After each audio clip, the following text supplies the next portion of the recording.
Hak kekayaan intelektual atau HAKI muncul dari kebutuhan untuk melindungi hasil kreasi, inovasi, dan daya cipta manusia di bidang ilmu pengetahuan, seni, dan teknologi.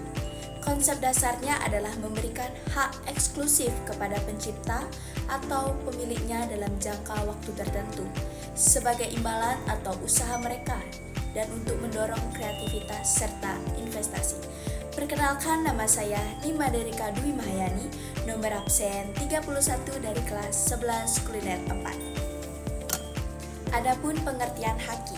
HAKI adalah hak atas kekayaan intelektual atau hak kekayaan intelektual atau HKI adalah hak untuk menikmati secara ekonomis hasil dari suatu kreativitas intelektual, bertujuan untuk mendorong dan menumbuh kembangkan semangat terus berkarya dan mencipta. Adapun macam-macam HAKI. HAKI dibagi menjadi dua, yaitu yang pertama ada hak cipta atau copyright. Adalah hak eksklusif pencipta yang timbul secara otomatis berdasarkan prinsip deklaratif setelah suatu ciptaan diwujudkan dalam bentuk nyata tanpa mengurangi pembatasan sesuai dengan ketentuan perundang-undangan. Yang kedua ada hak kekayaan industri atau industrial property rights atau hak kekayaan industri yang mencakup yang pertama ada paten, yang kedua desain industri, yang ketiga merek, yang keempat penanggulangan praktik persaingan curang, yang kelima ada desain tata letak sirkuit terpadu, yang keenam ada rahasia dagang. Fungsi dan pentingnya HAKI. Yang pertama sebagai perlindungan hukum terhadap pencipta dan karya ciptaannya. Jika Anda mendaftarkan suatu karya ke HAKI, maka secara otomatis Anda dan karya tersebut akan mendapat perlindungan hukum. Yang kedua, sebagai bentuk antisipasi pelanggaran HAKI. Pendaftaran hak cipta ke HAKI juga membuat Anda memiliki landasan yang kuat untuk melawan orang-orang yang menggunakan karya Anda secara ilegal. Yang ketiga, meningkatkan kompetensi dan memperluas pangsa pasar.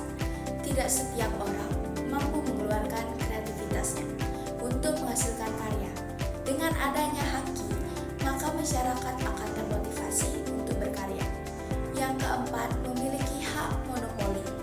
Pendaftaran sejak awal ini juga bisa membuat Anda memiliki hak monopoli untuk melarang pihak lain menggunakan HAKI Anda tanpa izin. Kapan sih seseorang dapat mendaftarkan HAKI? Siapapun berhak mengajukan permohonan atau pendaftaran HAKI. Hak eksklusif yang diberikan negara kepada individu pelaku HAKI atau inventor, pencipta, pendesain, dan sebagainya tidak lain dimaksud sebagai penghargaan atas hasil karya kreativitasnya dan agar orang lain terangsang untuk lebih lanjut mengembangkan lagi. Adapun simbol terkait HAKI. Yang pertama ada trademark, simbol yang menjadi tanda untuk merek dagang.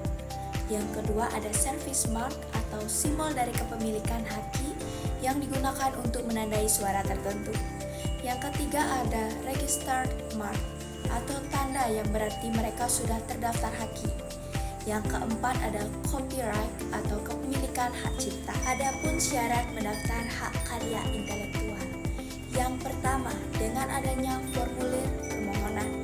Yang kedua, dengan mengajukan surat permohonan pendaftaran ciptaan dengan mencantumkan uraian ciptaan rangkap 3. Sekian, itulah penjelasan HAKI dari saya. Terima kasih.